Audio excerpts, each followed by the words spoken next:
All right, so let's get to some important stuff. Let's get to the movies. Are you going to the movies? Yeah, you should go this weekend. You got the Marvel event. Remember what I always say, Marvel movies, and we all know this is an event.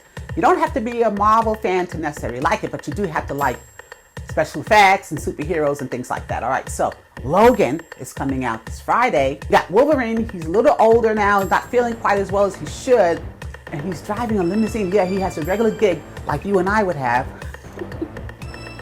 So now he's trying to save Professor X and his daughter. They go through this journey, and he's trying to save and escape.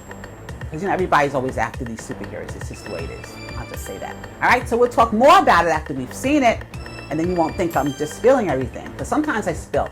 But then I do put spoiler up there just in case somebody hasn't seen it. Okay. Logan is directed by James Mangold. See it in IMAX. Hi, this is Renee Stanley from Movie Review Relay, and we're talking about The Shack. Yes, this beautiful music by Faith Hill and Tim McGraw. And I know I'm talking about the movie, but the music is so beautiful, it brings you in and makes you interested. It compels you to see the film, all right? So you have this man played by Sam Worthington, and he's had this horrible tragedy. He falls into this deep depression. So this movie explores his beliefs. It tells us how we can kind of get away from our depression. Well, it doesn't tell us, but you might get something from this, something very positive. It's playing this weekend as well. So you want to see a nice dinner movie, you don't want to see the action film Logan, then you see this guy. This is a good film. You got beautiful Octavia Spencer, and she has the most wonderful part, you won't believe it. So you'll enjoy it. Yeah, The Shack is directed by Stuart Hazeldine. Yeah, and The Shack is based on a novel. You'll enjoy it. Like I said, very quiet, very tranquil, very pensive. Yeah, you're going to be thinking about a whole lot. Here we go. Another movie that's based on a novel is Before I Fall.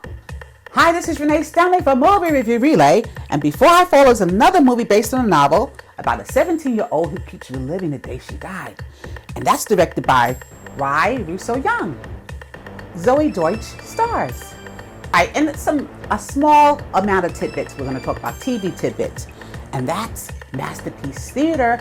You guys enjoying that again? And this is the story of Queen Victoria. A lot of people have seen this. It's you have to get over the history, which is the first cousins are marrying each other. It's romantic. They did that a lot back then. They wanted to, I guess, keep their line pure, whatever it was.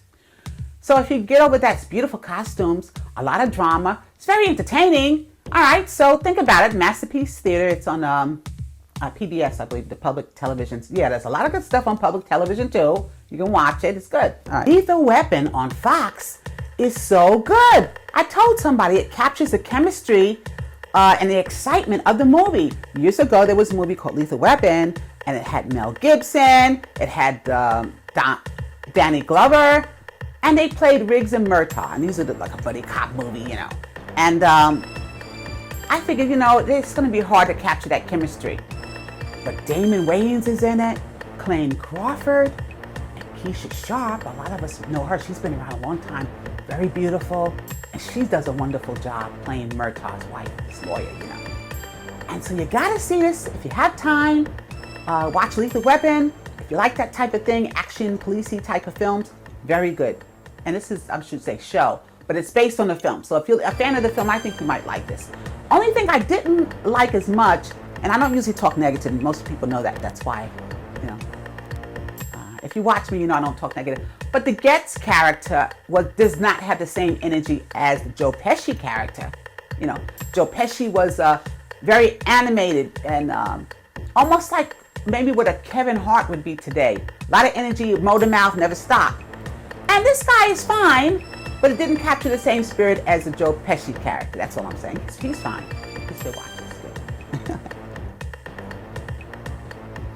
Dancing with the Stars has announced their lineup for this year. And you got Mr. T. You remember the 18? I know I'm aging myself. Yeah. But yeah, he's going to be in it.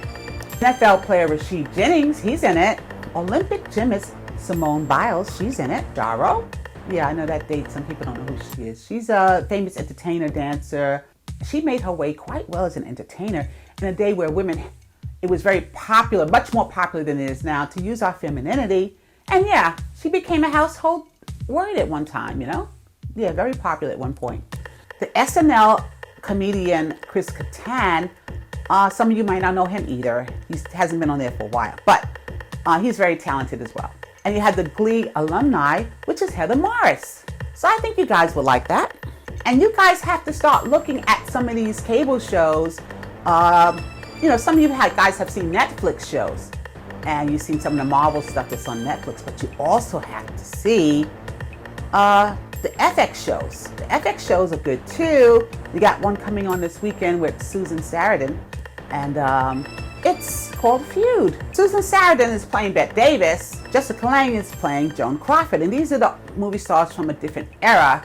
But it's so interesting when you see these movies from a different era because they show these beautiful costumes and some of the backstage feuds and some of the interesting little stories that happen behind the making of the movie. So, if you're a movie buff, it's a must-see for you.